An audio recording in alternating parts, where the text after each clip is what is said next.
Coucou les amis, j'espère que vous allez bien. Bienvenue dans cette nouvelle vidéo recette pour cette fois-ci. Aujourd'hui, on va préparer des muffins à la purée de butternut et au chocolat. Ma fille adore, donc j'avais essayé ça il y a 2-3 ans. Et tous les ans, elle m'en redemande quand arrive l'automne et que les courges sont de sortie. Donc cette fois-ci, je vais, d'habitude, je l'ai fait au potimarron, mais là, je vais tester avec la butternut parce qu'hier soir, j'ai fait une courge butternut, enfin une demi-courge butternut au lardon et aux chèvres et au miel. J'ai fait ça au four, c'était vraiment très très bon. Mais comme nous sommes toutes les deux, je n'ai fait qu'une demi-courge et du coup, eh bien, il m'en reste une demi. Donc je vais la passer dans les muffins. On va démarrer la recette tout de suite.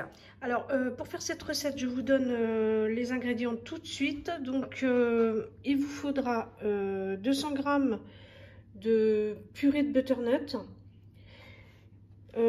Quelques carreaux de chocolat, il y en a une dizaine, on va essayer de faire une dizaine de muffins. Je vais rajouter des cerneaux de noix parce qu'on aime bien. Il vous faudra de la farine, 100 g et 50 g de maïzena. Moi j'aime bien coupler la farine et la maïzena, je trouve que ça fait des préparations plus légères et plus moelleuses. Du sucre. Et puis, il vous faudra également de la levure, un demi-sachet, 2 œufs et 50 ml d'huile. Moi, c'est de la 4 huiles, vous savez, de chez Lidl. Au niveau du sucre, c'est à votre convenance. Moi, je vais en mettre, je pense, 50 g parce que ça va déjà être sucré avec le chocolat. On va pouvoir démarrer tout de suite la recette.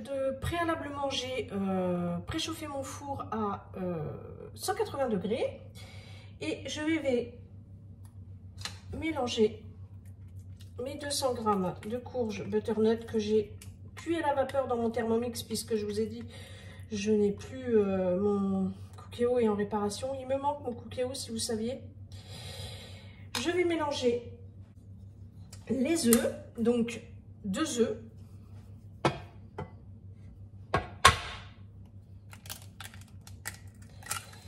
Hop.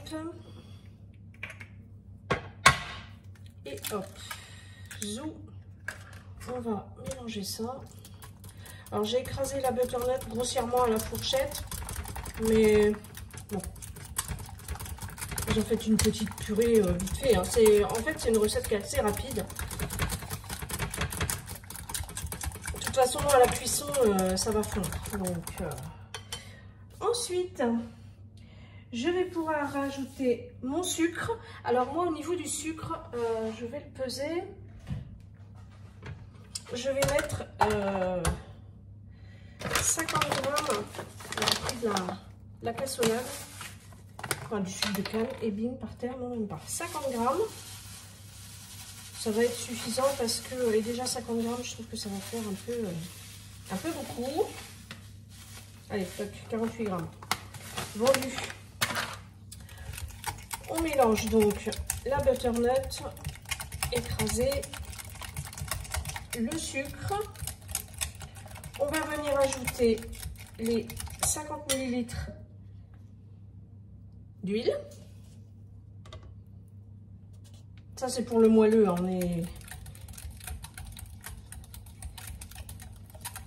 c'est un peu comme dans le gâteau yaourt. Où il faut mettre de l'huile. Voilà. Ensuite, on va ajouter la farine.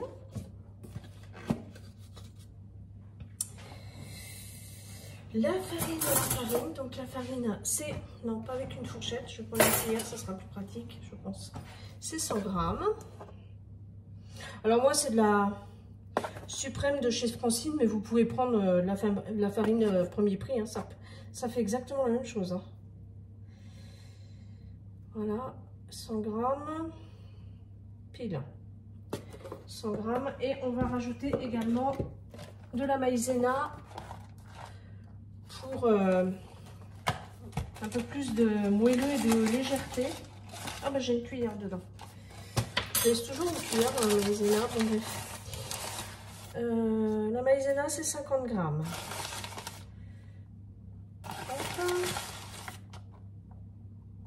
42, 44, 40, 50. Voilà. Et on va pouvoir mélanger tout ça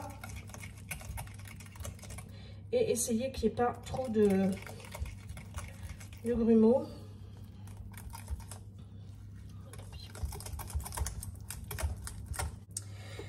J'ai rajouté un demi-sachet de levure et comme vous le voyez, je vous tourne pour que vous voyez, j'ai haché quelques cerneaux de noix. Je vais les ajouter à ma préparation. Mais avant ça, je vais ajouter, alors, je ne vous l'ai pas dit tout à l'heure, je vous mettrai les ingrédients et les quantités dans la barre d'infos. De la cannelle, je vais en ajouter un tout petit peu, mais pas beaucoup parce que ma fille, elle aime bien, mais moyennement quoi. Donc je vais mettre à peu près ça. Et puis en même temps, ça va donner une jolie couleur. Ça va donner une jolie couleur à la préparation. Et puis c'est quand même, ça a quand même un super bon goût. Et moi je trouve que la cannelle, pomme cannelle, c'est vraiment le truc de l'hiver quoi. C'est Noël. Bon bref, je vous le dis à chaque fois, faut que j'arrête. Donc je vais rajouter mes cerneaux de noix. Hop.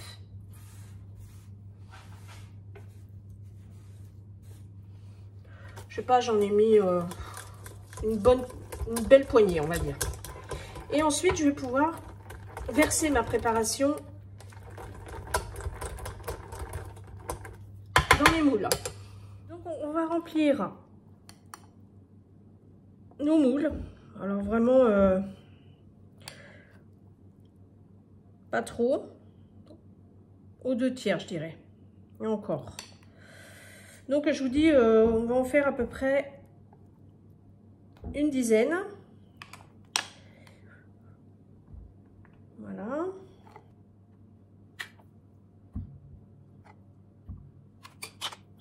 C'est une recette qui est relativement peu chère. Et puis, c'est vraiment bon. Moi, j'ai été très surprise. Je pensais que ça aurait le goût de courge, mais pas du tout. C'est vraiment très bon. Ma fille aime beaucoup. Et du coup, j'en fais tous les ans. Et c'est elle qui me réclame, donc c'est pas dire... Donc là, il y en a combien? 3, 4, 5, 6, 7. Je vais mettre... Ouais. On va en faire 8, je pense. Vous voyez, je disais 10, mais non, parce que s'il faut que je recouvre. Et donc ensuite, on va prendre nos morceaux de chocolat. Alors après, vous mettez ce que vous voulez. Moi, je mets j'en mets 2 parce que c'est, vous savez, les barres de chez Lidl. Le chocolat de chez Lidl, il est plus en barre qu'en carreau. Donc, je vais en mettre 2. Puis, on va pas s'en plaindre, hein. 2 carreaux de chocolat, c'est bien aussi. Voilà, et après je vais pouvoir recouvrir de pâtes. Bon, du coup j'en ai coupé trop, bah, tant pis. À moins que je réussisse à en refaire un petit, je sais pas. On va recouvrir de pâtes. Et ensuite on va pouvoir enfourner ça. Voilà, on recouvre notre chocolat. Là on est vraiment dans la période... où il fait un petit peu froid, où on a besoin de réconfort au niveau des repas. Et puis ça, c'est vraiment l'idéal, je trouve. C'est trop bon, vraiment. Vous voyez, je vous disais 10, mais en même temps, moi, mes moules à muffins, je vais reprendre ma spatule. Ça va être plus simple. Et ben on va en faire que 8. Ben, c'est pas grave. Le chocolat servira bien pas à autre chose. Hein. Vous inquiétez pas. Ou alors je vais le manger comme ça, carrément. Voilà, une fois que vos moules sont remplis, vous pouvez... Moi je déteste quand il y a de la préparation sur les moules flexipants comme ça, voilà. Et pour bien tout tasser, oui, excusez-moi pour le bruit, je les tape un peu, de manière à ce que ça Ça tasse bien ma préparation. Et maintenant, je vais pouvoir enfourner pour 20 minutes, il me semble. Voilà, et j'enfourne, c'est bien ça, pour 20 minutes. Voilà, les 20 minutes sont passées. Je vous les montre à la sortie du four. Regardez s'ils sont pas beaux. C'est pas beau ça, quand même. C'est quand même magnifique. Voilà, j'ai sorti donc les muffins du four. Vous les voyez juste là, juste derrière moi. Je pense que on va les manger pour le goûter à 16 h. Je vais attendre qu'ils refroidissent avant de les démouler, qu'ils soient bien froids pour ne pas risquer de les casser. Et je les mettrai dans une boîte hermétique. Comme ça, ils se conservent bien avec un morceau de sucre. Et ils se conservent nickel. Voilà les amis, c'est terminé pour cette vidéo. J'espère qu'elle vous aura plu. J'espère que cette petite recette vous aura inspiré. N'hésitez pas à vous abonner, à liker et à partager pour valoriser ma chaîne. Ça me conforte dans mon travail. Voilà, je vous dis à bientôt pour une prochaine vidéo.